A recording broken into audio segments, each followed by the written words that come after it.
তারপর চার্লির রিয়াকশানটা। আমি দরজাটা খুলছি, এই দেখুন আমার মেয়েটা। কি বাবা, এই যে ওরে বাবা রে, ওরে বাবা রে, বাবা রে, বাবা রে, বাবা রে, বাবা রে। ও শোনা শোনা, কি শোনা, বাইরে এদিকে এসো। নিঃস্বার্থ ভালোবাসা। হ্যাঁ, দেখুন এর মতন করে কেউ ভালোবাসবে না। সারাদিন অপেক্ষা করে থাকবে আমি কখন ফিরবো। সবাই থাকলো দেখুন, এবারে ও শোবে। হ্যাঁ, আমার কোনো কাজ করার এখন পারমিশন নেই, জাস্ট বসে ওকে আগে দেখতে হবে। ওর বিছনা টিছনা করে গুছিয়ে দিয়ে গেছি। এই তো বাবা, এই দেখুন চাবিটাও আমি রাখার টাইম পাইনি। ও শোনা, এই যে দেখুন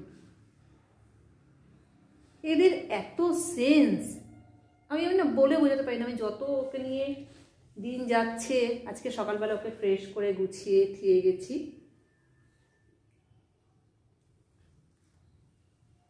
দেখুন ও বাবা, এই যে দেখুন ওর দুষ্টুমিটা।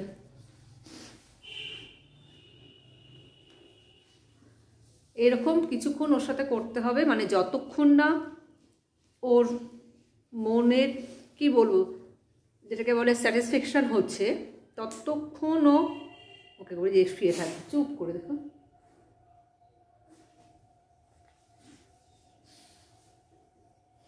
মানে আমি অফিস থেকে ফিরে অনেক সময় তো মানে মা সোজা হয়ে দাঁড়িয়ে কোলে ওঠার চেষ্টা করে, তো আজকে আর ওঠেনি, কারণ আজকে অনেকক্ষণ দেখেছে আমাকে। কিন্তু অফিস থেকে ফেরার পর যে ওর একটা এই যে আমি অনেকক্ষণ ছিল না, মানে আমি না ঠিক এটা না ভাষায় বা বলে আপনাদেরকে আমি বোঝাতে পারবো না। ও কীরকম একটা মানে এখন যেন মনে হয় আমি কতক্ষণে বাড়ি যাব, কি ওর সাথে একটু বসবো। দেখুন ওকে, ওর ভাবটা দেখুন, আমার সাথে কথা না বলে ওকে দেখুন। চার্লি, ও চার্লি, ওরে বাবা রে, দেখুন